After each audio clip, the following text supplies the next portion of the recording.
السلام علیکم ورحمت الله وبرکاته. ملګرو خدای دې وکړي ستاسو به ټول ښه او جوړ یاست.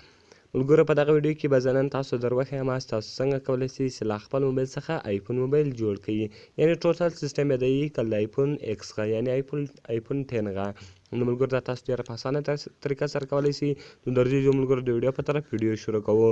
ملګرو تر ویډیو شروع کېدلو مخکې که چېرې تاسو ویډیو لایک کړې نه وي مهرباني سره وکړئ زموږ ویډیو لایک کړئ او د هغه رقم زموږ چینل در سره سبسکرایب کړئ او زموږ ویډیو له خپلو ملګرو سره شیر کړئ، ځکه موږ خپل چینل کې هره ورځ د هغه رقم ښایسته ویډیوې اپلوډوو. نو ملګرو تر ټولو مخکې تاسو ولاړ شئ پلی سټور ته. په پلی سټور کې یو ایپس ده ملګرو د تینز پاور آیفون ایکس په نامه ده. ملګرو دا به تاسو چې ډاونلوډ کړئ. کله چې تاسو ډاونلوډ کړئ په دې باندې به کلیک سره وکړئ.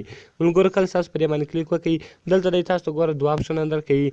یو دغه اپشن ده اپلای ټو لنچر ده، بل دا اپلای ټو لاک سکرین ده. ملګرو که چیرې تاسو په مین سکرین باندې دروئ اپلای ټو لنچر به وي، او که چیرې په لاک سکرین باندې دروئ بیا به اپلای ټو لاک سکرین وي. نو ملګرو زه په مین سکرین دروم اپلای ټو لنچر به وي. ملګرو کله چې دا تاسو وي دلته بیا تاسو یو بل اپس هم را ډاونلوډوئ. نو ملګرو هغه الریډي ما را ډاونلوډ کړی ده.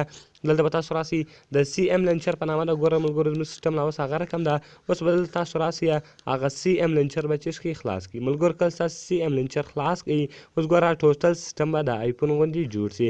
ملګرو خالي به تاسو راسئ دا کوم سټارټ بټن چې تاسو وینئ په دې به کلیک سره وکړئ. کله چې تاسو په دې باندې کلیک وکړئ ملګرو ګوره ټوټل سیسټم هغه روان شو. نو ګوره ملګرو هغه ټوټل سیسټم یې چېرته واړوئ آیفون ته واړوئ. اوس ګوره زموږ کوم د موبایل سیټینګس و کوم هر شی چې هغه ټوټل د آیفون په سیسټم کې چې کېږي اوړي. نو ملګرو دا اوس تاسو ډېره په اسانه طریقه سره کولی شئ چې خپل موبایل د آیفون سیسټم ته واړوئ. نو ملګرو ګوره ټول د آیفون سیسټم شو.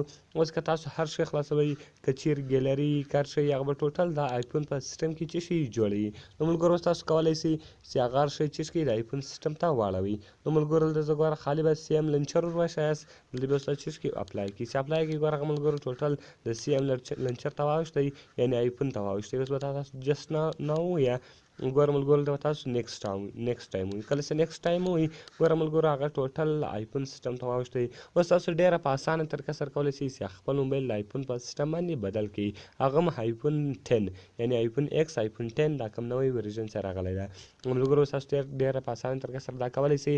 خدای دې وکړي ستاسو به زموږ ویډیو خوښه شوې او د دغه رقم نورو ښایسته ویډیو لپاره زموږ چینل سبسکرایب کړئ او زموږ ویډیو له خپلو ملګرو سره شیر کړئ. او که تاسو هره پوښتنه لرئ موږ ته لاندې په کمنټس کې ووایاست تر څو موږ هغه جواب ستاسو لپاره پیدا کړو. نو ملګرو ملاویږو په نورو ښایسته ویډیو کې.